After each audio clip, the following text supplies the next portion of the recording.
Hi, എല്ലാവർക്കും വീണ്ടും പുതിയൊരു വീഡിയോയിലേക്ക് സ്വാഗതം. നമ്മൾ ഈ വീഡിയോയിൽ ലിക്വിഡേഷൻ ഓഫ് കമ്പനീസ് എന്ന് പറയുന്ന ചാപ്റ്ററിൽ അഡീഷണൽ പ്രോബ്ലം ആണ് ഡിസ്കസ് ചെയ്യുന്നത്. ഈ ഒരു ചാപ്റ്ററിൽ ഇതിനു മുമ്പ് 2 വീഡിയോസ് ചെയ്തിട്ടുണ്ട്. അപ്പം അതിന്റെ ലിങ്ക് ഞാൻ ഡിസ്ക്രിപ്ഷനിൽ ഇടുന്നതാണ്. കാണാത്തവർ ആ വീഡിയോസ് ഒന്ന് കാണുക. ചെയ്യുന്ന വീഡിയോസ് നിങ്ങൾക്ക് മനസ്സിലാകുന്നുണ്ട്, ഇഷ്ടപ്പെടുന്നുണ്ടെന്ന് അറിയുന്നതിൽ വളരെയധികം സന്തോഷം. ഇനിയും നിങ്ങളുടെ സപ്പോർട്ട് പ്രതീക്ഷിക്കുന്നു. അപ്പോൾ കഴിഞ്ഞ ദിവസം ബാലൻസ് ഷീറ്റിൽ ഡിബഞ്ചർ ഇൻട്രസ്റ്റ് തന്നിട്ടുള്ള ഒരു ക്വസ്റ്റ്യൻ ചെയ്യാമോ എന്ന് ചോദിച്ചിട്ട് കമന്റ് ഉണ്ടായിരുന്നു. അപ്പോൾ ഇന്നിപ്പോൾ ചെയ്യുന്നത് അത്തരത്തിലുള്ള ഒരു പ്രോബ്ലം ആണ്. ഓക്കെ, നമുക്ക് നോക്കാം അതെങ്ങനെയാണ് സോൾവ് ചെയ്യുന്നതെന്ന്. ഇവിടെ ഒരു ബാലൻസ് ഷീറ്റ് തന്നിട്ടുണ്ട്. The following is the balance sheet of C limited asset 31 March 2018. Liability സൈഡിൽ ഷെയർ ക്യാപിറ്റൽ ഉണ്ട് 2000, equity share ₹100 each, 75 per share paid up.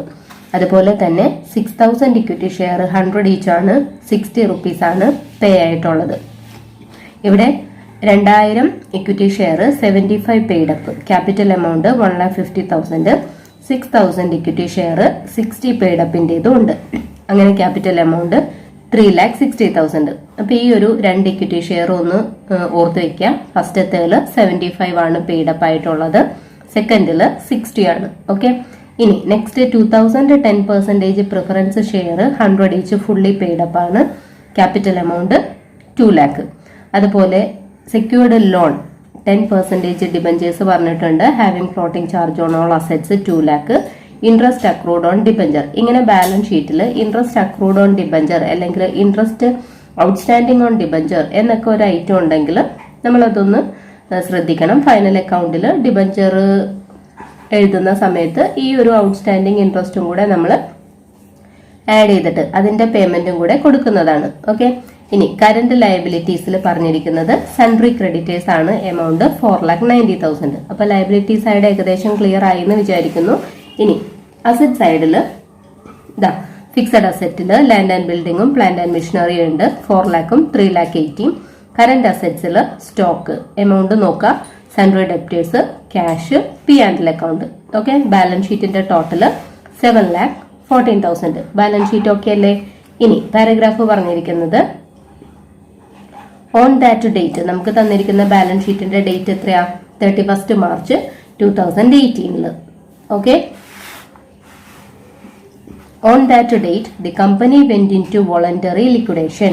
The dividend on preference shares were in arrears for the last 2 years. 2 വർഷത്തെ preference ഷെയറിന്റെ dividend arrear ആണ്, pending ആണ്. അപ്പൊ അത് നമ്മൾ കൊടുക്കണം അല്ലെ? അപ്പൊ ഇവിടെ പ്രിഫറൻസ് ഷെയർ ക്യാപിറ്റൽ നമുക്ക് പറഞ്ഞിരിക്കുന്നത് 2 lakh ആണ്. 10% ആണ് പ്രിഫറൻസ് ഷെയറിന്റെ ഡിവിഡൻഡ് റേറ്റ് അല്ലെ? അപ്പൊ 2 lakhന് 10% കാൽക്കുലേറ്റ് ചെയ്യാം. എത്ര വർഷത്തേക്ക്? ഇവിടെ 2 വർഷമല്ലേ അരിയർ പറഞ്ഞിരിക്കുന്നത്, അപ്പോൾ × 2 ചെയ്താൽ മതി. ഓക്കെ, ഇപ്പൊ പ്രിഫറൻസ് ഡിവിഡൻഡിന്റെ എമൗണ്ട് കിട്ടും. ഇനി നെക്സ്റ്റ് പറഞ്ഞിരിക്കുന്നത് sundry creditors include A loan of ₹90,000 on mortgage of land and building. ഇവിടെ എന്താ പറയുന്നത്? ലാൻഡ് ആൻഡ് ബിൽഡിംഗ് മോർഗേജ് ആയി പ്രൊവൈഡ് ചെയ്തിട്ടൊരു ലോൺ എമൗണ്ട് ഉണ്ട്, 90,000 ആണ്. ഓക്കെ, അപ്പൊ ഈ ഒരു സൺട്രി ക്രെഡിറ്ററിന്റെ എമൗണ്ട് ഒന്ന് നോക്കാം. സൺട്രി ക്രെഡിറ്ററിന്റെ എമൗണ്ട് 4,90,000 ആണ് തന്നിരിക്കുന്നത്. ഈ 4,90,000 ലാൻഡ് ആൻഡ് ബിൽഡിംഗ് മോർഗേജ് ചെയ്തിട്ട് ഒരു ലോൺ ഉണ്ട്, അതിന്റെ എമൗണ്ട് എത്രയാ? 90,000 ആണ് അല്ലെ? അപ്പൊ നമുക്കറിയാം ഏതെങ്കിലും ഒരു ഫിക്സഡ് അസറ്റ് പ്ലെഡ്ജ് ചെയ്തിട്ട് മോർഗേജ് ചെയ്തിട്ട് എടുക്കുന്ന ലോണാണ് സെക്യൂർഡ് ക്രെഡിറ്റേഴ്സ് എന്ന് പറയുന്നത്. ഓക്കെ, അപ്പൊ സെക്യൂർഡ് ക്രെഡിറ്റർ ആണ് 90,000-ന്റേത്, സെക്യൂരിറ്റി പ്രൊവൈഡ് ചെയ്ത് എടുത്തിട്ടിരിക്കുന്ന ലോൺ. ഓക്കെ, ഇനി നെക്സ്റ്റ് സെന്റൻസ് നോക്കാം. ഇപ്പൊ ഇവിടെ പറഞ്ഞതിൽ സൺട്രി ക്രെഡിറ്റേഴ്സ് ഇൻക്ലൂഡ് 90,000 ലോൺ ആണ്. അപ്പൊ നമ്മളത് സെക്യൂർഡ് ക്രെഡിറ്റർ 90,000 എന്നുള്ള രീതിയിൽ എഴുതി വെച്ചു, നമ്മളത് നോട്ട് ചെയ്തു എന്നുള്ള മീനിങ്ങിൽ. ഓക്കെ, ഇനി liquidator realised the assets as under. Liquidator land and building ഏതൊക്കെയാണോ ഫിക്സഡ് അസറ്റ് ഉള്ളത് അതിന്റെ എമൗണ്ട് റിയലൈസ് ചെയ്തിരിക്കുന്നതാണ് തന്നിരിക്കുന്നത്. ലാൻഡ് ആൻഡ് ബിൽഡിംഗിൽ നിന്ന് ഒരു 3,40,000 ഉണ്ട്, പ്ലാന്റ് ആൻഡ് മെഷീനറിയുടെ എമൗണ്ട്, സ്റ്റോക്കിന്റെ എമൗണ്ട്, സൺട്രി ഡെപ്റ്റേഴ്സ് ഓക്കെ 1,60,000. ഇത് നമുക്കറിയാവുന്നതാണ് അല്ലെ? അസറ്റ് റിയലൈസ് ചെയ്ത് നമുക്ക് കിട്ടുന്ന വാല്യൂ ആണ്. ഓക്കെ, ഇനി interest accrued on loan on mortgage of buildings up to the date of payment amounted to ₹10,000. അതായത് നേരത്തെ നമ്മൾ പറഞ്ഞു land and building mortgage provide ചെയ്തിട്ട് ലോൺ എടുത്തിരിക്കുന്നത് 90,000 ആണ്. അപ്പൊ അതിന് കൊടുക്കേണ്ടി വന്ന ഇൻട്രസ്റ്റ് ആണ്. ഇൻട്രസ്റ്റ് എത്രയാണ് അതിന് വന്നിരിക്കുന്നത്? 10,000. ക്ലിയർ അല്ലേ? അപ്പൊ 10,000 ലോണിനൊരു ഇൻട്രസ്റ്റ് വന്നിട്ടുണ്ടെന്ന് ക്ലിയർ ആയി. ഇനി the expenses of liquidation amounted to ₹4,600. ഇത് ലിക്വിഡേഷൻ എക്സ്പെൻസ് ആണ്. ഫൈനൽ അക്കൗണ്ടിൽ നമ്മൾ ക്രെഡിറ്റ് സൈഡിൽ എഴുതുന്നുണ്ട്. The liquidator is entitled to a remuneration of 3% on all assets realized except cash at bank. Cash at bank ഒഴികെ ഏതെല്ലാം അസറ്റ് ആണോ റിയലൈസ് ചെയ്തിരിക്കുന്നത് അതിന്റെ 3% ആണ് ലിക്വിഡേറ്ററുടെ റെമ്യൂണറേഷൻ. അത് കൂടാതെ and 2% on the amount distributed among equity share holders. സാധാരണ പ്രോബ്ലത്തിൽ amount distributed to unsecured creditors ആണ് തരുന്നത്. അൺസെക്യൂർഡ് ക്രെഡിറ്റേഴ്സിന് കൊടുക്കുന്ന എമൗണ്ടിന്റെ 2%. ഇവിടെ എന്താ തന്നിരിക്കുന്നത്? ഇക്വിറ്റി ഷെയർ ഹോൾഡേഴ്സിന് എത്ര പേയ്മെന്റ് ആണോ കൊടുക്കുന്നത് അതിന്റെ 2% കൂടെ ആർക്കുള്ളതാണ്? ലിക്വിഡേറ്ററുടെ റെമ്യൂണറേഷൻ ആയിട്ടുള്ളതാണ്. അപ്പൊ ഇത് രണ്ടും ക്ലിയർ ആയെന്ന് വിചാരിക്കുന്നു. ഇനി നെക്സ്റ്റ് പറഞ്ഞിരിക്കുന്നത് preferential creditors include in sundry creditors amounted to ₹30,000. അപ്പൊ സൺട്രി ക്രെഡിറ്റേഴ്സിലാണ് പ്രിഫറൻഷ്യൽ ക്രെഡിറ്റേഴ്സ് ഇൻക്ലൂഡഡ് ആയിട്ടിരിക്കുന്നത്. എത്ര എമൗണ്ടിന്റെ? 30,000. അപ്പൊ വീണ്ടും നമ്മൾ സൺട്രി ക്രെഡിറ്റേഴ്സ് ഒന്ന് നോക്കാം. സെക്യൂർഡ് ക്രെഡിറ്റർ എന്ന് പറയുന്നത് 90,000 നമ്മൾ എഴുതി വെച്ചു. പിന്നെ പ്രിഫറൻഷ്യൽ ക്രെഡിറ്റേഴ്സ് ഉണ്ട് അല്ലെ? അപ്പോ ഇവിടെ ഒന്നുകൂടെ നോട്ട് ചെയ്യാം. പ്രിഫറൻഷ്യൽ ക്രെഡിറ്റേഴ്സ് അത് 30,000 ആണ് പറഞ്ഞിരിക്കുന്നത്. ഓക്കെ, അപ്പോൾ ഈ ഒരു ടോട്ടൽ ഫിഗറിൽ നിന്ന് 90 സെക്യൂർഡ് ക്രെഡിറ്റേഴ്സ് പോയി, 30 പ്രിഫറൻഷ്യൽ ക്രെഡിറ്റേഴ്സ് പോയി, ബാക്കി എന്തായിരിക്കും? അൺസെക്യൂർഡ് ക്രെഡിറ്റേഴ്സ് ആയിരിക്കും കേട്ടോ. അൺസെക്യൂർഡ് ക്രെഡിറ്റേഴ്സ് എമൗണ്ട് എത്രയാ വരിക? 3,70,000 വരും. ഇത് മൂന്നും ഓക്കെ ഇല്ലേ? ടോട്ടല് 4,90,000 3 സബ് ഉണ്ട്. ഓക്കെ, സെക്യൂർഡ് ക്രെഡിറ്റേഴ്സും പ്രിഫറൻഷ്യൽ ക്രെഡിറ്റേഴ്സും അൺസെക്യൂർഡ് ക്രെഡിറ്റേഴ്സും. ഇത് നമുക്ക് ഫൈനൽ സ്റ്റേറ്റ്മെന്റ് ചെയ്യുമ്പോൾ ആവശ്യമാണ്. All payments were made on 30th June 2018. Prepare the liquidator's final statement of account. അപ്പൊ നമ്മളുടെ ക്വസ്റ്റ്യനിൽ ഇങ്ങനെ ഒരു സെന്റൻസ് തരുമ്പോൾ നമ്മൾ അതൊന്ന് നോട്ട് ചെയ്യണം. എന്തിനാണ് ഈ ഡേറ്റ് തരുന്നത്? അതിന് എന്തെങ്കിലും ഒരു കാര്യം ഉണ്ടാകും അല്ലെ? അപ്പോ ഇവിടെ എല്ലാ പേയ്മെന്റും ചെയ്യുന്നത് 30th ജൂണിലാണ്. അതായത് എക്സ്പെൻസ് ആണെങ്കിലും റെമ്യൂണറേഷൻ ആണെങ്കിലും പ്രിഫറൻസ് ഷെയർ ഹോൾഡേഴ്സിന്റെ പേയ്മെന്റ്, ഇക്വിറ്റി ഷെയർ ഹോൾഡേഴ്സിന്റെ പേയ്മെന്റ്, ഡിബഞ്ചർ എല്ലാം ചെയ്യുന്നത് എന്നാണ്? June 30th. അപ്പൊ നമ്മൾ ഇവിടെ ശ്രദ്ധിക്കേണ്ട കാര്യം, കമ്പനി സോൾവെന്റ് ആണെങ്കിൽ ഈ ഒരു ഡേറ്റ് വരെയുള്ള ഡിബഞ്ചർ ഇൻട്രസ്റ്റ് ആയിരിക്കണം പേ ചെയ്യേണ്ടത്. കമ്പനി ഇൻസോൾവെന്റ് ആണെങ്കിൽ എപ്പോഴാണോ വൈൻഡപ്പ് ചെയ്യുന്നത്, ലിക്വിഡേഷനിലെ ബാലൻസ് ഷീറ്റിന്റെ ഡേറ്റ് ഏതാണോ അതുവരെയുള്ള ഇൻട്രസ്റ്റ് പേ ചെയ്താൽ മതി. ഓക്കെ, അപ്പൊ ബാലൻസ് ഷീറ്റിൽ ഡിബഞ്ചർ ഇൻട്രസ്റ്റ് ഉണ്ടെന്ന് പറഞ്ഞു, ഇത് നമ്മൾ പേ ചെയ്യണം. അത് കൂടാതെ കമ്പനിക്ക് സഫീഷ്യന്റ് ഫണ്ട് ഉണ്ടെങ്കിൽ എന്ത് ചെയ്യുക? ഡിബഞ്ചർ ഹോൾഡേഴ്സിന് പേയ്മെന്റ് വരെയുള്ള, കമ്പനി എല്ലാ പേയ്മെന്റും ചെയ്യുന്ന ഈ 30th ജൂൺ വരെയുള്ള ഇൻട്രസ്റ്റ് ആണ് പേ ചെയ്യേണ്ടത്. ക്ലിയർ ആയി എന്ന് വിചാരിക്കുന്നു. അപ്പൊ എങ്ങനെയാണ് ഈ ഒരു പ്രോബ്ലം സോൾവ് ചെയ്യുന്നത് നമുക്ക് നോക്കാം. ക്വസ്റ്റ്യൻ മനസ്സിലായല്ലോ? അപ്പൊ അതിന് വേണ്ടിയിട്ട് liquidators final statement of account ഒക്കെ വരയ്ക്കുക. ഇവിടെ ലിക്വിഡേറ്റേഴ്സ് ഫൈനൽ സ്റ്റേറ്റ്മെന്റ് അക്കൗണ്ട് വരച്ചിട്ട് റെസീപ്റ്റ്സും പേയ്മെന്റും ആണ്. നിങ്ങൾക്ക് അറിയാം, റെസീപ്റ്റ് സൈഡിൽ cash at bank, assets realised, sundry debtors, stock, plant and machinery. Okay, ഇത്ര ഐറ്റംസ് എഴുതിയിട്ടുണ്ട്. അപ്പോൾ ക്വസ്റ്റ്യനിലേക്ക് ഒന്ന് നോക്കാം. ഇപ്പോ ബാലൻസ് ഷീറ്റിൽ കണ്ടോ, ക്യാഷ് അറ്റ് ബാങ്ക് 60,000 തന്നിരിക്കുന്നു. പിന്നെ ഈ ഫിക്സഡ് അസറ്റ് എല്ലാം റിയലൈസ് ചെയ്തിരിക്കുന്ന കാര്യം ക്വസ്റ്റ്യനിൽ ക്ലിയർ ആണ്. ഈ എമൗണ്ട് തന്നെയാണ് ആൻസറിലേക്കും എടുത്ത് എഴുതിയിരിക്കുന്നത് കേട്ടോ. സൺട്രി ഡെപ്റ്റേഴ്സ് കണ്ടോ, 1,60,000, stock 1,20,000, debtors 1,60,000, stock 120, then plant and machinery realise ചെയ്ത വാല്യൂ 3,60,000. അതാണ് ഇവിടെ എഴുതിയിരിക്കുന്നത് 3,60,000. ഇനി ലാൻഡ് ആൻഡ് ബിൽഡിംഗ് നോക്കിയേ, ലാൻഡ് ആൻഡ് ബിൽഡിംഗിന്റെ വാല്യൂ, റിയലൈസ് ചെയ്ത വാല്യൂ 3,40,000 ആണ്. അപ്പൊ നമുക്ക് ഈ ലാൻഡ് ആൻഡ് ബിൽഡിംഗ് മോർഗേജ് ആയിട്ട് പ്രൊവൈഡ് ചെയ്തിട്ട് 90,000 റുപ്പീസിന്റെ ഒരു ലോൺ ഉണ്ട്. ഓക്കെ, ക്ലിയർ അല്ലേ? 3,40,000 ആണ് അസറ്റ് റിയലൈസ് ചെയ്ത് കിട്ടിയിരിക്കുന്നത്. ലാൻഡ് ആൻഡ് ബിൽഡിംഗ് എന്ന് പറയുന്ന ഒരു അസറ്റ് മോർഗേജ് കൊടുത്തിട്ട് 90,000ന്റെ ഒരു ലോൺ ഉണ്ട്. ഈ ലോണിന് ഒരു 10,000 റുപ്പീസ് ഇൻട്രസ്റ്റും പേ ചെയ്യാനുണ്ട്. മനസ്സിലായല്ലോ? അപ്പോൾ 90,000 പ്ലസ് ഈ 10,000 ഇൻട്രസ്റ്റ് ആയിട്ടുള്ള കൊടുക്കാനുള്ള ഇൻട്രസ്റ്റ് 10,000ഉം ലോണിന്റെ എമൗണ്ട് 90,000ഉം കൂടെ ആഡ് ചെയ്യുമ്പോൾ 1 lakh rupees ആയി. അതായത് സെക്യൂർഡ് ക്രെഡിറ്റേഴ്സ് ഇവിടെ നമ്മൾ എഴുതിയിട്ടുണ്ട് സെക്യൂർഡ് ക്രെഡിറ്റേഴ്സ് 90,000 ആണെന്നുള്ളത്. ഇതിന്റെ കൂടെ കൊടുക്കാനുള്ള ഇൻട്രസ്റ്റും കൂടെ ആഡ് ചെയ്യുക. അപ്പൊ 1 lakh കിട്ടുന്നില്ലേ? ഓക്കെ, അപ്പൊ ടോട്ടൽ ലോണിന്റെ എമൗണ്ട് 1 lakh rupees ആയി. ലാൻഡ് ആൻഡ് ബിൽഡിംഗ് റിയലൈസ് ചെയ്യുമ്പോൾ 3,40,000 ആണ് കിട്ടുന്നത്. ലാൻഡ് ആൻഡ് ബിൽഡിംഗിൽ നിന്ന് സർപ്ലസ് ആണ് കിട്ടുന്നത് അല്ലെ? അപ്പൊ സർപ്ലസ് എവിടെയാ വരിക? റെസീപ്റ്റ്സിലാണ്. അത് നമ്മൾ റെസീപ്റ്റ് സൈഡിൽ surplus from land and building എഴുതിയിട്ടുണ്ട് 2,40,000. ക്ലിയർ ആയല്ലോ? അസറ്റ് അതായത് ഈ ലാൻഡ് ആൻഡ് ബിൽഡിംഗ് റിയലൈസ് ചെയ്ത് കിട്ടിയിരിക്കുന്ന വാല്യൂ 340 ആണ്. ഇതിൽ നിന്ന് നമ്മളുടെ ലോൺ 90 പ്ലസ് 10,000 അങ്ങനെ 1 lakh ഡിഡക്റ്റ് ചെയ്യാട്ടോ. അപ്പൊ സർപ്ലസ് ആണ് ഇത്. ലോണിന്റെ എമൗണ്ട് കുറവായതുകൊണ്ടാണ് സർപ്ലസ് വന്നത്. ഇവിടെ ലോൺ എമൗണ്ട് കൂടുതലായിരുന്നെങ്കിൽ ഡെഫിഷ്യൻസി ആണ് വരിക. അത് നമ്മൾ പേയ്മെന്റ് സൈഡിലാണ് കാണിക്കുന്നത്. ഓക്കെ, ഇനി ഈ ഒരു റിസീപ്റ്റ് സൈഡിൽ ഇത്ര ഐറ്റംസ് ഉള്ളൂ. ഇനി പേയ്മെന്റ് സൈഡാണ് എഴുതേണ്ടത്. പേയ്മെന്റിൽ ഫസ്റ്റ് എഴുതുന്നത് ലിക്വിഡേഷൻ എക്സ്പെൻസസ് ആണ്. ക്വസ്റ്റ്യനിൽ ലിക്വിഡേഷൻ എക്സ്പെൻസസിന്റെ എമൗണ്ട് ലിക്വിഡേഷൻ എക്സ്പെൻസസ് 4,600 തന്നിട്ടുണ്ട്. അത് എഴുതണം. ഇവിടെ എഴുതാം.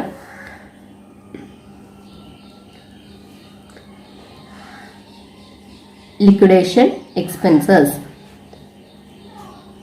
4,600. ദെൻ റെമ്യൂണറേഷൻ ആണ് വേണ്ടത്. ലിക്വിഡേറ്ററിന്റെ റെമ്യൂണറേഷൻ അത് നമ്മൾ എന്താ പറഞ്ഞത്? 3% on all assets realised plus 2% on amount distributed to equity share holders ആണ്. ഓക്കെ, അപ്പൊ ലിക്വിഡേറ്റേഴ്സ് റെമ്യൂണറേഷൻ എന്ന് പറഞ്ഞിട്ട് ഇവിടെ എഴുതണം. ലിക്വിഡേറ്റേഴ്സ് റെമ്യൂണറേഷൻ എഴുതാം. ദെൻ 3% ആണ് അല്ലെ? അസറ്റ് റിയലൈസ്ഡിന്റെ 3% ആണ്. അപ്പൊ 3% of asset realised. Asset realise ചെയ്ത് കിട്ടിയിരിക്കുന്ന വാല്യൂ. അസറ്റ് റിയലൈസ് ചെയ്ത് എത്ര എമൗണ്ട് നമുക്ക് കിട്ടിയിട്ടുണ്ട്? അതിന് ഈ എല്ലാ അസറ്റും ഇത് ലിക്വിഡേറ്റർ റിയലൈസ്ഡ് ദി അസറ്റ്സ് എന്നാണ് പറഞ്ഞിരിക്കുന്നത്. അപ്പൊ ഈ എമൗണ്ട് ലിക്വിഡേറ്റർക്ക് കിട്ടിയിട്ടുണ്ട് എന്നുള്ള ഒരു രീതിയിൽ നമ്മൾ എന്ത് ചെയ്യും? ഇവിടെ റിയലൈസ് ചെയ്ത് കിട്ടിയിരിക്കുന്ന ടോട്ടൽ എമൗണ്ട് ആണ് എടുക്കേണ്ടത്. ഓക്കെ, ഇവിടെ റെസീപ്റ്റ് സൈഡിൽ എമൗണ്ട് അല്ല കാണിക്കേണ്ടത്. റെസീപ്റ്റ് സൈഡിൽ ക്യാഷ് ഒഴികെയുള്ള എല്ലാ അസറ്റും എന്നാണ് പറഞ്ഞിരിക്കുന്നത്. പക്ഷെ ക്യാഷ് എടുക്കാതെ ബാക്കി ഈ 2 അസറ്റാണ് എടുക്കുന്നതെങ്കിൽ, ഈ 2 അസറ്റ് മീൻസ് ഈ 2 എമൗണ്ട് ആണ് എടുക്കുന്നതെങ്കിൽ നമുക്ക് കിട്ടുന്നത് 8,80,000 ആണ്. പക്ഷെ ഇവിടെ അസറ്റ് റിയലൈസ്ഡ് എന്ന് പറഞ്ഞ് തന്നിരിക്കുന്ന എല്ലാ വാല്യൂസും ആഡ് ചെയ്യുമ്പോൾ 9,80,000 വരും. അസറ്റ് റിയലൈസ് ചെയ്ത് ലിക്വിഡേറ്റർക്ക് ഫുൾ വാല്യൂ കിട്ടി എന്നുള്ളൊരു രീതിയിലാണ് നമ്മൾ എടുക്കേണ്ടത്. ഇപ്പോൾ നിങ്ങൾക്കൊരു ഡൗട്ട് തോന്നാം, ലാൻഡ് ആൻഡ് ബിൽഡിംഗ് സെക്യൂരിറ്റി ആയിട്ട് പ്രൊവൈഡ് ചെയ്തപ്പോൾ ഇതിൽ നിന്ന് 1 lakh rupees പോയി, ബാക്കി ഇവിടെ 2,40,000 അല്ലേ ഉള്ളൂ. അങ്ങനെയല്ല ചെയ്യേണ്ടത്. അസറ്റ് എത്രയാണോ റിയലൈസ് ചെയ്തിരിക്കുന്നത്, ഇനിയിപ്പോ മോർഗേജ് ആയിട്ട് കൊടുത്തിട്ടുണ്ടെങ്കിലും എന്ത് ചെയ്യണം? ലിക്വിഡേറ്റർ ആ ഫുൾ വാല്യൂ റിയലൈസ് ചെയ്തു എന്നുള്ളൊരു രീതിയിലാണ് നമ്മൾ പ്രോബ്ലം ചെയ്തു പോകേണ്ടത്. മനസ്സിലായല്ലോ? അപ്പൊ ഇവിടെ ഇത്രയും അസറ്റിന്റെ ടോട്ടൽ എടുക്കുമ്പോൾ കിട്ടുന്നത് ആഡ് ചെയ്ത് നോക്കുക. 3,40,000, 3,60,000, 1,20,000, 1,60,000 ഇത് ആഡ് ചെയ്യുമ്പോൾ 9,80,000 ആണ് കിട്ടുന്നത്. ഓക്കെ, ഈ 9,80,000ന്റെ 3% ആണ് ലിക്വിഡേറ്ററുടെ റെമ്യൂണറേഷൻ. അപ്പൊ ഇവിടെ എഴുതുവാണ് 9,80,000. എങ്ങനെയാണ് ഈ 9,80,000 കിട്ടിയതെന്ന് മനസ്സിലായല്ലോ? നിങ്ങൾ ഈ ഒരു റെസീപ്റ്റ് സൈഡിന്റെ ടോട്ടൽ എടുക്കരുത്. എന്ത് ചെയ്യണം? അസറ്റ് റിയലൈസ് ചെയ്ത വാല്യൂ എത്രയാണെന്ന് ഫൈൻഡ് ഔട്ട് ചെയ്യണം കേട്ടോ. ഇനി 9,80,000യുടെ 3% കാൽക്കുലേറ്റ് ചെയ്യുമ്പോൾ നമുക്ക് 29,400 ആണ് വരുന്നത്. ഓക്കെ, അത് കിട്ടി. ഇനി എന്താ റെമ്യൂണറേഷൻ പറഞ്ഞിരിക്കുന്നത്? ഇവിടെ നോക്കാം. 2% on the amount distributed to equity share holders. അത് നമുക്കറിയില്ല. 2% ഓഫ് എമൗണ്ട് ഡിസ്ട്രിബ്യൂട്ടഡ് ടു ഏതോ ഒരു എമൗണ്ടിന്റെ 2% അതാണ് ലിക്വിഡേറ്ററുടെ റെമ്യൂണറേഷൻ. അത് നമ്മൾ ബ്ലാങ്ക് ആയിട്ട് ചെയ്തു വെച്ചു. ഇനി നെക്സ്റ്റ് പേയ്മെന്റ് ആർക്കാ കൊടുക്കേണ്ടത്? ഡിബഞ്ചർ ഹോൾഡേഴ്സിനാണ് അല്ലെ? അപ്പൊ നമുക്ക് ഇവിടെ റിസീപ്റ്റ്സിന്റെ ടോട്ടൽ അറിയാവുന്നതാണ്. 9,40,000 ഉണ്ടെന്ന്. ഇത് രണ്ടും ആഡ് ചെയ്യുക, അതുപോലെ 60,000 ആഡ് ചെയ്യുക. ഈ ടോട്ടൽ റിസീപ്റ്റ്സിൽ നിന്നാണ് നമ്മൾ പേയ്മെന്റ് ഓരോന്നായിട്ട് ആ ഏതാണോ പേയ്മെന്റ് കൊടുക്കേണ്ട രീതി അങ്ങനെ പേയ്മെന്റ് കൊടുക്കുന്നത് അല്ലേ. ഇനി നെക്സ്റ്റ് പേയ്മെന്റ് കൊടുക്കുന്നത് ഡിബഞ്ചർ ഹോൾഡേഴ്സിനാണ്. അപ്പൊ ഡിബഞ്ചർ ഹോൾഡേഴ്സ് എന്ന് എഴുതുക. ഡിബഞ്ചർ ഹോൾഡേഴ്സ്, ഇവിടെ ടോട്ടൽ എമൗണ്ട്, ടോട്ടൽ റിസീപ്റ്റ്സ് 9,40,000 ഉണ്ട്.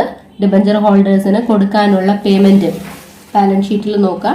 ഡിബഞ്ചർ ഹോൾഡേഴ്സിന് 2 lakh പേയ്മെന്റ് കൊടുക്കണം. അതുപോലെ ഈ ഔട്ട്സ്റ്റാൻഡിങ് ഇൻട്രസ്റ്റും കൊടുക്കണം. അപ്പൊ 2,10,000 ആയി. അത് കൂടാതെ കമ്പനിക്ക് സഫീഷ്യന്റ് ഫണ്ട് ഉണ്ടെങ്കിൽ എന്ത് ചെയ്യണം, ഈ പേയ്മെന്റ് കൊടുക്കുന്ന ഡേറ്റ് വരെയുള്ള ഇൻട്രസ്റ്റ് പേ ചെയ്യണം. ഓക്കെ അല്ലേ. ഇപ്പൊ നമ്മൾ ഇവിടെ നോക്കുമ്പോൾ 9,40,000 ആണ് കമ്പനിക്ക് റിസീപ്റ്റ്സ് കിട്ടിയിരിക്കുന്നത്. കമ്പനിയുടെ കയ്യിൽ ഫണ്ട് ഉണ്ടെന്ന് മനസ്സിലായി. ഈ ഡിബഞ്ചർ ഹോൾഡേഴ്സിന് ക്യാപിറ്റലും ഇൻട്രസ്റ്റും അതുപോലെ 30th June വരെയുള്ള ഇൻട്രസ്റ്റിന്റെ പേയ്മെന്റും കൊടുക്കുക. അപ്പൊ അതിവിടെ ഓരോന്നും ഇതാണ്. 10% ഡിബഞ്ചേഴ്സ് ആണ് നമുക്ക് ബാലൻസ് ഷീറ്റിൽ തന്നിരിക്കുന്നത്. ആ ഡിബഞ്ചറിന്റെ capital amount 2 lakh rupees. Then interest accrued അല്ലെങ്കിൽ ഇൻട്രസ്റ്റ് ഔട്ട്സ്റ്റാൻഡിങ്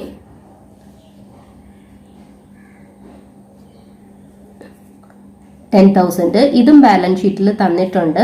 അപ്പൊ 2,10,000 ആയി. അത് കൂടാതെ എന്ത് ചെയ്യണം, ഇൻട്രസ്റ്റ്, അഡീഷണൽ ഇൻട്രസ്റ്റ് ഉണ്ട് അല്ലെ. അപ്പൊ അത് എഴുതാം, അഡീഷണൽ ഇൻട്രസ്റ്റ് പെയ്ഡ്.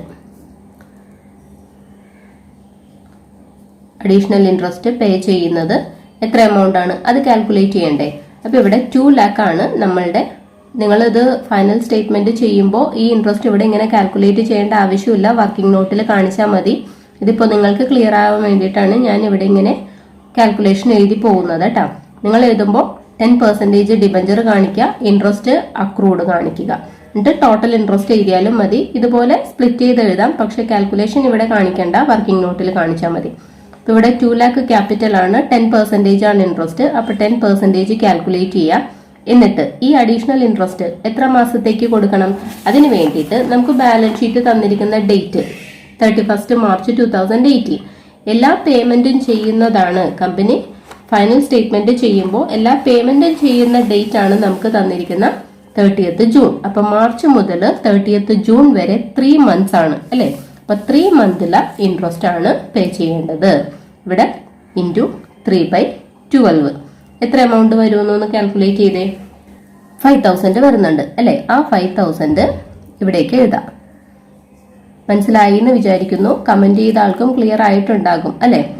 2,10,000, 5,000, 2,15,000 ആണ് ഡിബഞ്ചർ ഹോൾഡേഴ്സിന് കൊടുക്കുന്ന പേയ്മെന്റ്. ഓക്കെ. അപ്പൊ നമ്മൾ എപ്പോഴും എന്ത് ചെയ്യണം, ടോട്ടൽ റെസിപ്റ്റ് എത്രയാണെന്ന് ഓർത്തിരിക്കണം. അതിൽ നിന്നാണ് ഓരോ പേയ്മെന്റും മൈനസ് ചെയ്യേണ്ടത്. അപ്പൊ നിങ്ങൾ റഫായിട്ട് 9,40,000 ആണ് റെസിപ്റ്റ്സ് ഉള്ളത്. അതിൽ നിന്ന് ഈ 4,600 മൈനസ് ചെയ്യുക, 29,400 മൈനസ് ചെയ്യുക, 2,15,000 മൈനസ് ചെയ്യുക. ബാക്കി എത്ര ഫണ്ട് ഉണ്ടെന്നൊന്ന് നോക്കുക. ഇത് കഴിഞ്ഞ് ഈ ഡിബഞ്ചർ ഹോൾഡേഴ്സിന്റെ പേയ്മെന്റ് കഴിഞ്ഞിട്ട് നമുക്ക് നെക്സ്റ്റ് പേയ്മെന്റ് ആർക്ക് കൊടുക്കണം, പ്രിഫറൻഷ്യൽ ക്രെഡിറ്റേഴ്സിനാണ് കൊടുക്കേണ്ടത്. അപ്പൊ ഇവിടെ പ്രിഫറൻഷ്യൽ ക്രെഡിറ്റേഴ്സ് എഴുതാം. പ്രിഫറൻഷ്യൽ ക്രെഡിറ്റേഴ്സ് ക്വസ്റ്റ്യനിൽ പറഞ്ഞിട്ടുണ്ട്. സൺട്രി ക്രെഡിറ്റേഴ്സിലാണ് ഈ പ്രിഫറൻഷ്യൽ ക്രെഡിറ്റേഴ്സ് ഇൻക്ലൂഡ് ചെയ്തിരിക്കുന്നത്. എമൗണ്ട് 30,000 ആണ്. ഓക്കെ, 30,000 പ്രിഫറൻഷ്യൽ ക്രെഡിറ്റേഴ്സിന് കൊടുക്കുന്നു. ഫണ്ട് എത്രയാണ് ഇനി കയ്യിലുള്ളത് മൈനസ് ചെയ്ത് നോക്കിയാ, അതായത് ഇതാ നമുക്കറിയാം റെസീപ്റ്റ് സൈഡ് എന്ന് പറയുന്നത് 9,40,000 ആയിരുന്നു. 9,40,000 മൈനസ് ഏതൊക്കെയാണ്, 4,600 മൈനസ് ചെയ്തു, എക്സ്പെൻസ് ആണത്. പിന്നെ 29,400 മൈനസ് ചെയ്തു. ദെൻ 2,15,000 ഡിഡക്ട് ചെയ്യുക, ലെസ് 30,000. ഓക്കെ. ഇനി ഫണ്ട് ഉള്ളത് 6,61,000 ആണ് ഇനി ബാലൻസ് ഉള്ളത്. ഓക്കെ. അപ്പൊ പ്രിഫറൻഷ്യൽ ക്രെഡിറ്റേഴ്സിന്റെ പേയ്മെന്റിന് ശേഷം ആർക്ക് കൊടുക്കണം, അൺസെക്യൂർഡ് ക്രെഡിറ്റേഴ്സിനാണ് പേയ്മെന്റ് കൊടുക്കേണ്ടത്. അപ്പൊ അത് എഴുതുക, അൺസെക്യൂർഡ് ക്രെഡിറ്റേഴ്സ്. അൺസെക്യൂർഡ് ക്രെഡിറ്റേഴ്സ് എന്ന് പറയുന്നതും സൺട്രി ക്രെഡിറ്റേഴ്സിൽ നിന്ന് നമ്മൾ കണ്ടുപിടിച്ചിട്ടുണ്ടായിരുന്നു അല്ലെ. സൺട്രി ക്രെഡിറ്റേഴ്സ് 4,90,000, അതായത് സെക്യൂർഡ് ലോൺ കഴിഞ്ഞു, പ്രിഫറൻഷ്യൽ ക്രെഡിറ്റേഴ്സ് കഴിഞ്ഞു, ബാക്കിയായിരുന്നു അൺസെക്യൂർഡ് ക്രെഡിറ്റേഴ്സ്. എത്രയാണ്, 3,70,000. ഓക്കെ. അപ്പോൾ 3,70,000 നമ്മൾ അൺസെക്യൂർഡ് ക്രെഡിറ്റേഴ്സിന് പേയ്മെന്റ് കൊടുക്കുന്നു. ഈ 3,70,000 നേരത്തെ നമ്മളുടെ കയ്യിലുള്ള ഫണ്ടിൽ നിന്ന് മൈനസ് ചെയ്യാം. 3,70,000 അപ്പോൾ 2,91,000 കിട്ടുന്നുണ്ട്. ഇനി കയ്യിലുള്ള ഫണ്ട് എന്ന് പറയുന്നത് 2,91,000 ആണ്. അൺസെക്യൂർഡ് ക്രെഡിറ്റേഴ്സിന്റെ പേയ്മെന്റ് കഴിഞ്ഞാൽ പിന്നെ വരുന്നത് പ്രിഫറൻസ് ഷെയർ ഹോൾഡേഴ്സ് ആണ്. ഓക്കെ, പ്രിഫറൻസ് ഷെയർ ഹോൾഡേഴ്സിന് ക്യാപിറ്റൽ എമൗണ്ട്, വീണ്ടും ബാലൻസ് ഷീറ്റ് ഒന്ന് ചെക്ക് ചെയ്യുവാണേ. പ്രിഫറൻസ് ഷെയർ ക്യാപിറ്റൽ 2 lakhും 2 വർഷത്തെ പ്രിഫറൻസ് ഷെയർ ഡിവിഡൻഡ് അരിയറും ഉണ്ട്. അപ്പൊ ആ ക്യാപിറ്റൽ എമൗണ്ടും ഡിവിഡൻഡും നമ്മൾ കൊടുക്കണം. അഡ്ജസ്റ്റ്മെന്റിൽ പറഞ്ഞിട്ടുണ്ടായിരുന്നു അല്ലെ, ഡിവിഡൻഡ് 2 വർഷത്തെ അരിയർ ആണെന്നുള്ളത്. ഇവിടെ നോക്കുക, 10% ആണ് ഡിവിഡൻഡ് റേറ്റ് കേട്ടോ. അപ്പൊ 2 lakh 10%, അത് ഓർത്തിരിക്കണം. പ്രിഫറൻസ് ഷെയർ ഹോൾഡേഴ്സിന് ക്യാപിറ്റൽ എമൗണ്ട് 2 lakh. അതുപോലെ ഡിവിഡൻഡ്, അരിയർ ആയിട്ടുള്ള ഡിവിഡൻഡ് എങ്ങനെ കാൽക്കുലേറ്റ് ചെയ്യും? 2 lakh capital into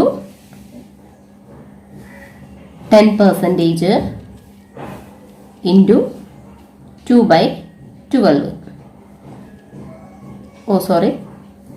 into 2 year അല്ലേ, 2/12 വേണ്ട, 2 ഇയർ. അപ്പം നമുക്ക് കിട്ടുന്നത് 40,000. അങ്ങനെ 2,40,000 പ്രിഫറൻസ് ഷെയർ ഹോൾഡേഴ്സിന് പേയ്മെന്റ് ചെയ്തു. ഓക്കെ, ഇപ്പൊ നേരത്തെ നമ്മളുടെ കയ്യിൽ ഫണ്ട് എത്രയായിരുന്നു? 2,91,000 ആയിരുന്നു. അതിൽ നിന്ന് 2,40,000 പ്രിഫറൻസ് ഷെയർ ഹോൾഡേഴ്സിന് പോയി. ബാലൻസ് 51,000 ആണ് ഉള്ളത്. അത് നമ്മളുടെ റിയൽ ഓണേഴ്സ് ആയിട്ടുള്ള ഇക്വിറ്റി ഷെയർ ഹോൾഡേഴ്സിനാണ് കൊടുക്കേണ്ടത്. അപ്പൊ അടുത്തതായിട്ട് നമുക്ക് ഇക്വിറ്റി ഷെയർ ഹോൾഡേഴ്സിന് എഴുതാം. Equity share holders. ഓക്കെ, അപ്പൊ റിമ്യൂണറേഷൻ ഇവിടെ കാൽക്കുലേറ്റ് ചെയ്യാനുണ്ട്. ഇക്വിറ്റി ഷെയർ ഹോൾഡേഴ്സിന് കൊടുക്കുന്ന എമൗണ്ട് എത്രയാണോ അതിന്റെ 2% ആണ് റിമ്യൂണറേഷൻ. അത് ഓർക്കണം അല്ലെ. ഇക്വിറ്റി ഷെയർ ഹോൾഡേഴ്സിന് കൊടുക്കുന്ന എമൗണ്ട് എത്രയാണെന്ന് നമുക്ക് അറിയില്ല. എത്രയാണ് ഇനി ഫണ്ട് ഉള്ളത്? 51,000. ഓക്കെ, നമ്മളൊരു റൂള് പഠിച്ചിട്ടുണ്ട്. ഷെയർ ഹോൾഡേഴ്സിന് അല്ലെങ്കിൽ അൺസെക്യൂർഡ് ക്രെഡിറ്റേഴ്സിന് കൊടുക്കാനുള്ള പേയ്മെന്റ് കമ്പനിയുടെ കൈവശമില്ല എങ്കിൽ ലിക്വിഡേറ്റർ റിമ്യൂണറേഷൻ കാൽക്കുലേറ്റ് ചെയ്യുമ്പോൾ 100+ കമ്മീഷൻ റേറ്റ് എടുക്കണം എന്നുള്ളത് അല്ലെ.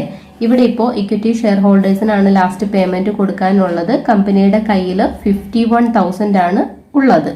ഇനി ഇക്വിറ്റി ഷെയർ ഹോൾഡേഴ്സിന് എത്ര എമൗണ്ട് പേ ചെയ്യണം അത് നോക്കാം. ഇവിടെ 2 ഇക്വിറ്റി ഷെയർ ഉണ്ട്, 2,000ഉം അതുപോലെ 6,000ഉം. ഇതിൽ 75 പേ ചെയ്തതാണ് 2,000 ഷെയർ ഹോൾഡർ, 60 rupees പേ ചെയ്തവരാണ് 6,000 ഷെയർ ഹോൾഡർ. ക്യാപിറ്റൽ എമൗണ്ട് എന്ന് പറയുന്നത് കൂടുതലാണ്, 1,50,000 ഉണ്ട്, 3,60,000 ഉണ്ട്. ഇക്വിറ്റി ഷെയർ ഹോൾഡേഴ്സിന് കൊടുക്കാനുള്ള ഫുൾ വാല്യൂ കമ്പനിയുടെ കൈവശമില്ല. കമ്പനിയുടെ കൈവശമാകെ 51,000 ഉള്ളൂ. സഫീഷ്യന്റ് ഫണ്ട് ഇല്ല എങ്കിൽ ലിക്വിഡേറ്റർ റിമ്യൂണറേഷൻ കാൽക്കുലേറ്റ് ചെയ്യുമ്പോൾ 100+ കമ്മീഷൻ റേറ്റ് ആണ് എടുക്കേണ്ടത്. ഓക്കെ, അപ്പൊ നമ്മൾ ഇത്രയും വെച്ചിട്ട് ലിക്വിഡേറ്റർ റിമ്യൂണറേഷൻ കാൽക്കുലേറ്റ് ചെയ്യുന്ന സ്റ്റെപ്പ് എഴുതുവാണ്. 2% of amount distributed to equity share holders എന്നാണ് പറഞ്ഞിരിക്കുന്നത്. ഓക്കെ, അപ്പോൾ ഇക്വിറ്റി ഷെയർ ഹോൾഡർക്ക് കൊടുക്കുന്ന പേയ്മെന്റ് നമുക്കറിയില്ല. കമ്പനിയുടെ കയ്യിൽ ബാലൻസ് 51,000 ആണുള്ളത്. അത് ഇൻറ്റു എന്ത് ചെയ്യുക, 2 ഡിവൈഡഡ് ബൈ 102, 100+ ആ കമ്മീഷന്റെ റേറ്റ് ഈക്വൽ ടു 1000. ഓക്കെ അല്ലേ. അപ്പൊ ആ 1000 rupees ആണ് നമ്മൾ ഇവിടേക്ക് എഴുതുന്നത് റിമ്യൂണറേഷൻ ആയിട്ട്. ഓക്കെ, ഇനി ഡിഡക്റ്റ് ചെയ്യുമ്പോൾ 51 ആണ് നേരത്തെ ബാലൻസ് ഉണ്ടായിരുന്നത്. ആ 51-ൽ നിന്ന് ഈ 1000 മൈനസ് ചെയ്യാം. ബാക്കി എത്ര വരും? 50,000. ആ 50,000 എന്ത് ചെയ്യും? ഇക്വിറ്റി ഷെയർ ഹോൾഡേഴ്സിന് പേയ്മെന്റ് ആയിട്ട് കൊടുക്കണം. ഓക്കെ, ഇവിടെ ഇക്വിറ്റി ഷെയർ ഹോൾഡേഴ്സിന് പേയ്മെന്റ് വരുന്നത് 50,000 ആണ്. പക്ഷേ 2 ഇക്വിറ്റി ഷെയർ ഹോൾഡേഴ്സ് ഉണ്ട് 2000ഉം 6000ഉം. അവർക്ക് ഒരുപോലെ ആയിരിക്കണം പേയ്മെന്റ് കൊടുക്കേണ്ടത്. ഇവിടെ 2000 ഷെയറിന്റെ ഷെയർ ഹോൾഡർ 15 രൂപ കൂടുതലാണ് ഇവരെക്കാളും അടച്ചിരിക്കുന്നത് അല്ലെ. ഇവര് 60 റുപ്പീസേ പേ ചെയ്തിട്ടുള്ളൂ, ഇവരാണെങ്കിലോ 75 പേ ചെയ്തിട്ടുണ്ട്. അപ്പോൾ ഈ ഒരു 6000 ഷെയർ ഹോൾഡറിനെ അപേക്ഷിച്ച് 75 അടച്ചിരിക്കുന്ന ഷെയർ ഹോൾഡേഴ്സ് എക്സ്ട്രാ എത്ര രൂപ അടച്ചിട്ടുണ്ട്? 15 രൂപ അടച്ചിട്ടുണ്ട്. രണ്ടു പേർക്കും ഈക്വൽ ആയിട്ടായിരിക്കണം ഈ 50,000 കമ്പനിയുടെ കയ്യിലുള്ള ബാലൻസ് 50,000 വീതിച്ചു കൊടുക്കേണ്ടത്. ഓക്കെ, അതിനു വേണ്ടിയിട്ട് നമുക്ക് ചെറിയൊരു വർക്കിംഗ് നോട്ട് ചെയ്യാം. ഇവിടെ വർക്കിംഗ് നോട്ടായിട്ട് amount payable to equity share holders എഴുതാം. എമൗണ്ട് പേയബിൾ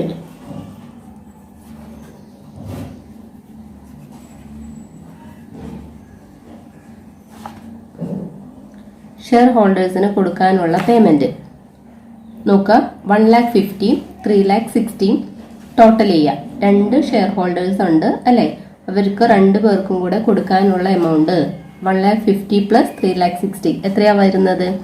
5,10,000 വരും.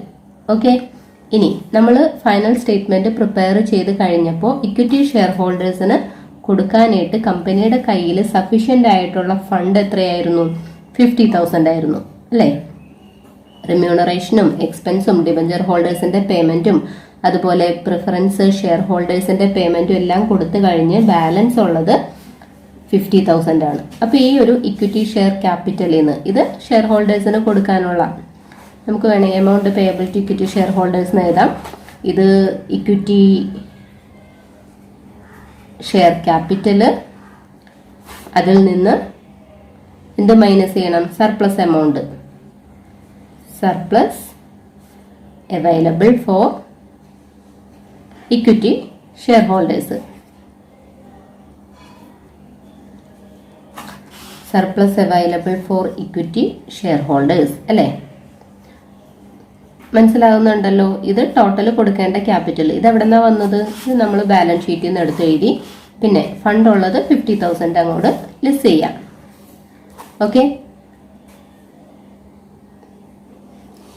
ബാലൻസ് 4,60,000 ആണ് കിട്ടുന്നത്. ഈ ലോസ് എത്ര ഷെയർ ഹോൾഡർ ആണ് സഫർ ചെയ്യേണ്ടത്? ഈ 2000 ഷെയർ ഹോൾഡറും അതുപോലെ തന്നെ 6,000 ഷെയർ ഹോൾഡറും. അപ്പൊ ടോട്ടല് 8,000 ഷെയർ ഹോൾഡർ ആണ് ഈ ക്യാപിറ്റൽ ലോസ്. ഷെയർ ക്യാപിറ്റൽ ഇത്രയുമാണ് നഷ്ടം സംഭവിച്ചിരിക്കുന്നത്. ഇത് എന്ത് ചെയ്യണം? 8,000 ഷെയർ ഹോൾഡറും കൂടെ ഡിവൈഡ് ചെയ്യണം. അപ്പോൾ ഒരു ഷെയറിന്റെ ലോസ് എത്രയാണ് എന്നുള്ളത് നമുക്ക് കിട്ടും. ടോട്ടൽ ക്യാപിറ്റലിനെ total number of share holder കൊണ്ട് ഡിവൈഡ് ചെയ്യാം. അപ്പൊ നമുക്ക് കിട്ടുന്നത് ലോസ് പെർ ഇക്വിറ്റി ഷെയർ ആണ്. ഒരു ഇക്വിറ്റി ഷെയറിന് വരുന്ന നഷ്ടം. Loss per equity share, per ഷെയറിന്റെ നഷ്ടം കണ്ടുപിടിക്കാനായിട്ട് കിട്ടിയിരിക്കുന്ന total capital loss divided by 8,000 share holders. ഒരു ഷെയറിന് ഇത് ഡിവൈഡ് ചെയ്യുമ്പോൾ കിട്ടുന്നത് 57.50 ആണ്. ഓക്കെ, അപ്പോൾ നമുക്കറിയാം 75 പേ ചെയ്തവരുമുണ്ട് അല്ലെ. പെർ ഷെയറിന് 75 റുപ്പീസ് അടച്ച ഷെയർ ഹോൾഡേഴ്സ് ഉണ്ട്, അതുപോലെ 60 അടച്ച ഷെയർ ഹോൾഡേഴ്സ് ഉണ്ട് അല്ലെ.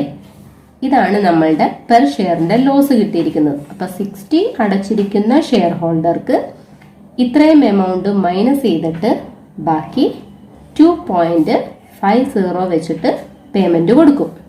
ഓക്കെ, 75 അടച്ച ഷെയർ ഹോൾഡർക്കോ ഇത്രയും എമൗണ്ട് കുറച്ചിട്ട് ബാക്കി 17.50 റിട്ടേൺ ചെയ്യും. ചുരുക്കി പറഞ്ഞാൽ ഈ 75 റുപ്പീസ് അടച്ചിരിക്കുന്ന എത്ര ഷെയർ ഹോൾഡർ ഉണ്ട്? 2000 ഷെയർ ഹോൾഡർ ഉണ്ട് അല്ലെ. അപ്പൊ 2000 ഷെയർ ഹോൾഡേഴ്സിന് 17.50 വെച്ചിട്ടാണ് പേയ്മെന്റ് കൊടുക്കേണ്ടത്. അത് നമ്മൾ കാൽക്കുലേറ്റ് ചെയ്യുമ്പോൾ 35,000 വരും. അതുപോലെ 6,000 ഷെയർ ഹോൾഡേഴ്സിന് ഈ ഒരു 2.50 വെച്ചിട്ട് 15,000 എമൗണ്ട് പേ ചെയ്യും. അങ്ങനെ ഇതിന്റെ രണ്ടിന്റെയും ടോട്ടല് 50,000 ആകും.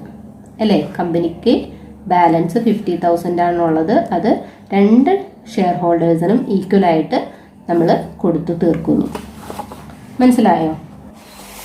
നമ്മളുടെ സൊല്യൂഷനിൽ ഇക്വിറ്റി ഷെയർ ഹോൾഡേഴ്സ് എന്ന് പറഞ്ഞ് എഴുതിയിട്ടുണ്ട്. അപ്പോൾ ഇതിൻ്റെ താഴെയായിട്ട് ജസ്റ്റ് എഴുതി വെക്കുക ₹17.50 പെർ ഷെയർ ഓൺ എത്ര ഷെയർ? 2000 ഷെയർസിന് 35. ഇത് ഇന്നർ കോളത്തിൽ എഴുതിയിട്ട് ഒരുമിച്ച് ആഡ് ചെയ്ത് 50,000 ഔട്ടർ കോളത്തിലേക്ക് എഴുതാം. ഞാനിപ്പോൾ ഇവിടെ സ്പേസ് കുറച്ച് കുറവായതുകൊണ്ട് ഇങ്ങനെ എഴുതുവാണേ. അടുത്തത് ₹2.50 പെർ ഷെയർ വെച്ചിട്ട് എത്ര ഷെയറിന്? 6,000 ഷെയറിന്. Okay, amount 15,000. അങ്ങനെ ടോട്ടല് 50,000. മനസ്സിലായി എന്ന് വിചാരിക്കുന്നു. ഇനി ഇത് റിസീപ്റ്റ് സൈഡും പേയ്മെന്റ് സൈഡും അങ്ങോട്ട് ആഡ് ചെയ്യാം. ഇപ്പം 9,40,000 ആണ് വരുന്നത്. ഓക്കെ അല്ലേ? 9,40,000 ഇവിടെയും. ഇപ്പം നമ്മൾ എന്താ ചെയ്തത്? ഡിബഞ്ചർ ഇൻട്രസ്റ്റ് ഒരുമിച്ച് പേ ചെയ്യണം. അതുപോലെ തന്നെ കണ്ട ഇവിടെ ചെയ്ത കാൽക്കുലേഷൻ റിമ്യൂണറേഷൻ ചെയ്യുമ്പോൾ ഇക്വിറ്റി ഷെയർ ഹോൾഡേഴ്സിന് കൊടുക്കുന്ന പേയ്മെന്റ് എത്രയാണോ അതിന്റെ കാൽക്കുലേറ്റ് ചെയ്യണം. അപ്പോൾ ആദ്യം റഫായിട്ട് ഈ ടോട്ടൽ റിസീപ്റ്റ്സിൽ നിന്ന് എന്ത് ചെയ്യുക? പേയ്മെന്റ് എല്ലാം മൈനസ് ചെയ്ത് കിട്ടുന്നത് എത്രയാണെന്ന് നോക്കുക. അതേ ഇൻറ്റു പറഞ്ഞിരിക്കുന്ന കമ്മീഷൻ ഡിവൈഡഡ് ബൈ 100 + കമ്മീഷൻ എടുക്കുക. ഇപ്പം ഇവിടെ നമുക്ക് ഈ ഒരു എമൗണ്ട് കൊടുക്കുന്നതിന് മുമ്പ് ബാലൻസ് കിട്ടിയത് 51 ആണ്. അപ്പം നമ്മൾ 51 × 2/102 ചെയ്തു. അങ്ങനെയാണ് റിമ്യൂണറേഷൻ 1000 കിട്ടിയത്. ഓക്കെ, അപ്പോൾ ആ 51 നിന്ന് 1000 ഡിഡക്ട് ചെയ്തപ്പോൾ ഇക്വിറ്റി ഷെയർ ഹോൾഡേഴ്സിന് കൊടുത്ത എമൗണ്ട് 50,000 ആണ്. ഓക്കെ, അപ്പോൾ ആ 50,000 ആണ് എവിടേക്ക് എഴുതി വെക്കേണ്ടത്? ഈ ഒരു നമ്മൾ ബ്ലാങ്ക് ഇട്ടിട്ടില്ലേ അവിടേക്ക് എഴുതേണ്ടത്. 50,000ന്റെ 2% ഒന്ന് കാൽക്കുലേറ്റ് ചെയ്ത് നോക്കിയേ. 1000 ആയിരിക്കും ആൻസർ വരുന്നത്. ഇത് രണ്ടും കൂടെ ആഡ് ചെയ്തത് ഔട്ടർ കോളത്തിലേക്ക് എഴുതാം. 30,400. അപ്പോൾ ഇതുപോലെയാണ് ഒരു ഫൈനൽ സ്റ്റേറ്റ്മെന്റ് പ്രിപ്പയർ ചെയ്യുന്നത്. ഓക്കെ, എല്ലാം റെസീപ്റ്റ്സും എഴുതി, എല്ലാ പേയ്മെന്റും എഴുതി. പ്രോബ്ലം നിങ്ങൾക്ക് ക്ലിയർ ആയി എന്ന് വിചാരിക്കുന്നു. വീഡിയോ ഇഷ്ടപ്പെട്ടെങ്കിൽ തീർച്ചയായിട്ടും ലൈക്ക് ചെയ്യണം, സബ്സ്ക്രൈബ് ചെയ്യണം. പിന്നെ ഡൗട്ട് ഉണ്ടെങ്കിൽ, ടോപ്പിക്കിൽ ഡൗട്ട് ഉണ്ടെങ്കിൽ കമൻറ്റ് ചെയ്യാം. നെക്സ്റ്റ് ഒരു വീഡിയോ ആയിട്ട് നമുക്ക് വീണ്ടും കാണാം. Thanks for watching. ബൈ.